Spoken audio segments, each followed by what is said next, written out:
पंखा बंद करो।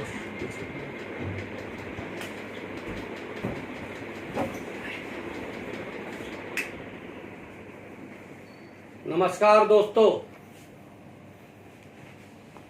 बहनों एवं भाइयों, मैं सतीश पाल सबको नमस्कार करता हूं, बड़ों को प्रणाम करता हूं, बरब्बर वालों को नमस्कार करता हूं और छोटों को शुभ आशीर्वाद देता हूं। कई दिन से कई फोन मेरे पास आ रहे थे कि आप जल्दी से जल्दी बोलें। परसों छलदा के पास ग्वारी है, वहां के औरैया जिले के लालू पाल ने मुझे फोन किया और भी लोग मुझसे बात करते थे, तो मैंने कहा बोलता हूं। 1 जुलाई को बोलूंगा, क्योंकि हम लोग जब पढ़ने जाते थे जून के बाद तो 1 जुलाई से स्कूल खुलते थे। वो याद ताजा हुई, फिर किसी कारणवश टला। कल हमारे एक बहुत अच्छे पारिवारिक सदस्य दिलीप कटियार जी, जिनको मैंने उनके पिताजी हमारे मुंशी रहे, हमारे बस्ते पर बैठते थे। मैंने उनका एडमिशन करा, इलेक्ट्रीशियन में ITI का मैं मेंबर था 1986-87 में, और इसके बाद उनकी नौकरी लगी केस्को में। उसमें मैं भी जो योगदान कर सकता था वो किया, और वो जेई हो गए और सिकंदरा में तैनात थे कानपुर देहात में। हाईवे इन पर एक बहुत बढ़िया हाईवे इन होटल बनाया। उनके भाई बड़े सतीश कटियार हमारे बस्ते पे आज भी बैठते हैं। अचानक उनकी 4-5 दिन बुखार आया और कल उनका निधन हो गया। मन बहुत दुखी था।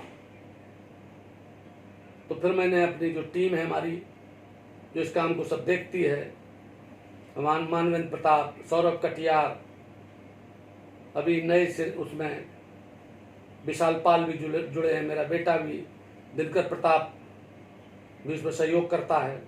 तो सब लोग पारिवारिक सदस्य के रूप में सारे लोग काम करते हैं। मैंने उनसे कहा नहीं, आज इसमें डाल दो। आज का दिन मेरे लिए इसलिए और थोड़ा सा और शॉकिंग था कि आज से 2 साल पहले 3 जुलाई 2018 को मेरी पत्नी स्वर्गीय विजय लक्ष्मी पाल, जो जिला परिषद सदस्य रही, जो चंद्रशेखर आजाद यूनिवर्सिटी की प्रबंध मंडल दल की सदस्य रही, और बहुत अद्भुत महिला थी, जिन्होंने अपने जिंदा रहते पुत्र न होने के वजह से मेरी दूसरी शादी करा के साधना पाल जी के साथ, और जिससे 2 पुत्र मुझे प्राप्त हुए, दिनकर प्रताप पाल और दिव्यांश प्रताप पाल। जो मैंने आपको बताया था कि एक को मैं दिव्यांश प्रताप पाल को राजनीतिक क्षेत्र में, समाज के क्षेत्र में, देश की सेवा के लिए, उसके लिए दान करता हूं। पढ़ाऊंगा, लिखाऊंगा, सारा रुपया पैसा लगाऊंगा। और बड़े वाले पुत्र को मैंने कहा है कि तुमको अपने उससे इसको करना है, सब राजनीति में भी पैसा खर्च करना है इसको। और बड़े वाले पुत्र से मैंने कहा है कि तुमको या तो जज बनना है या IAS IPS के किसी उसमें जाना है। अगर जा पाओ तो ठीक है, न जा पाना तो कभी परेशान मत होना, नकल मत करना, और बैकवर्ड का सर्टिफिकेट कभी मत लगाना। जनरल कैटेगरी में अप्लाई करना, कभी वो मत सोचो जो सब सोचते हैं,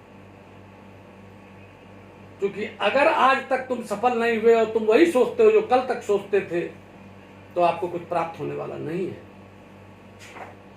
दोस्तों, मैंने पिछले समय पर जो मैंने तमाम चीजें जो बोले उनके कमेंट में बहुत पढ़ता हूं। तो आज मेरी पत्नी का दूसरी पुण्यतिथि थी। उनकी मृत्यु के जाने पर दूसरा साल आज हुआ 3 जुलाई। सुबह हम लोगों ने सबने उनके चित्र में माल्यार्पण किया, उनके सामने दीपक जलाया और श्रद्धा सुमन अर्पित किए। आप सबके सामने भी उनको श्रद्धा सुमन अर्पित करता हूं। एक घटना भी हमारे कानपुर में हो गई, कानपुर शहर और देहात का लगा हुआ हिस्सा है चौबेपुर की तरफ, कि आज रात में 8 पुलिस वाले एक घटना में मारे गए। उसमें एक सीओ, दरोगा, इंस्पेक्टर। बड़ी दर्दनाक घटना हुई। समाज में इस तरीके की जब घटना होती तो बहुत कष्ट होता है। आज उन लोगों की पत्नियां, उनके बच्चे कितने बिलख बिलख कर रो रहे होंगे। मैं उनको सबको, जो मृत आत्माएं, उनके सबके चरणों में प्रणाम करता हूं, जो शहीद हुए हैं, और जो उनके पारिवारिक जन हैं। ईश्वर से प्रार्थना करता हूं कि उन सबको धैर्य बनाएं, ढाढ़स बनाएं। प्रभु बधाएंगे। उत्तर प्रदेश सरकार ने भी, आज हमारे उत्तर प्रदेश के मुख्यमंत्री माननीय योगी आदित्यनाथ जी कानपुर आए थे। उन्होंने पुलिस के सब परिवार को 1 करोड़ रुपया दिया है। दोस्तों, 1 करोड़ रुपया दे करके, और उन्होंने कहा भी है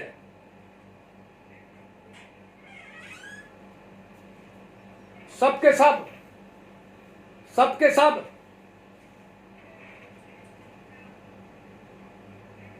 सब जितने अपराधी उत्तर प्रदेश में हैं,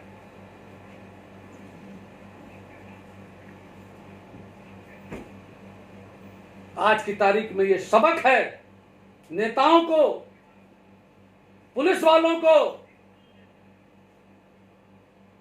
चाहे जो हो, जो लोग उन लोगों को ज्यादा वो देते हैं, जो लोग कुछ तो भ्रष्टाचारी हैं। मैं क्या कहूं, लेकिन धीरे धीरे सब ठीक होगा।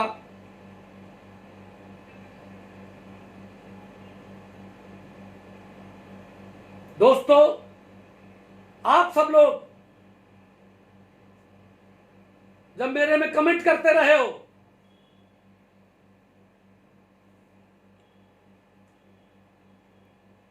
उसमें आपने लिखा है कि जब राजू पाल की हत्या हुई तब एक सज्जन ने मुझे लिखा है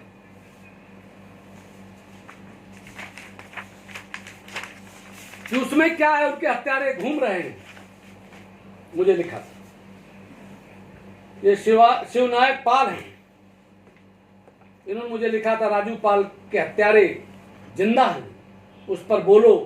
पाल समाज के लोगों या नेताओं, क्या उस समय आप सब नहीं थे? और भी लोगों के बारे में मैं बोलूंगा।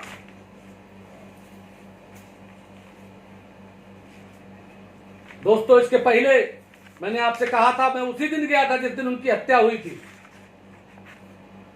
और जो कुछ भी कानूनी तौर से और जो कुछ भी वैसे किया जा सकता था सब किया गया, और मैं धूमनगंज थाने तक पहुंच गया था। हां, कुछ नेता लोग यहीं पर थे और डर के वजह से नहीं जा रहे थे। ना उन्हें राजनीति करने का अधिकार है, न उन्हें सामाजिक क्षेत्र में कुछ करने का अधिकार है। जो लोग डरते हैं, जो लोग झूठ बोलते हैं, जो लोग बरगलाते हैं, जो बेईमान हैं, जो समाज का शोषण करना चाहते हैं। दोस्तों, देश के जो स्वतंत्रता संग्राम सेनानी रहे हैं 1857 में, जब आजादी का बिगुल फूका गया, मंगल पांडे ने फूका और बिठूर तक और पूरे देश में इसकी लपट गई। जो आग लगी और वो उसी दिन बुझी 15 अगस्त 1947 में, माने 90 साल बाद। और आप सब लोग चुपचाप बैठे हो,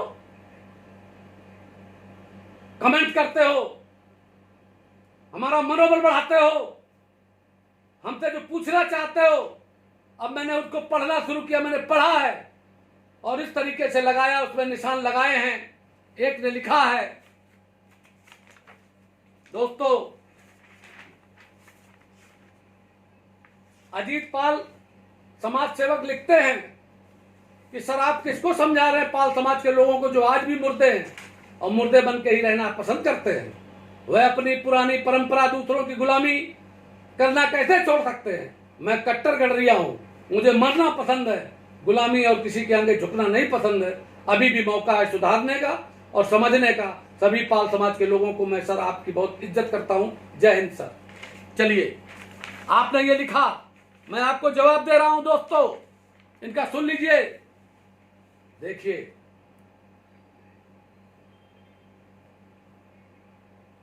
किसी की गुलामी मत करो। कोई गुलामी के लिए नहीं कहता है,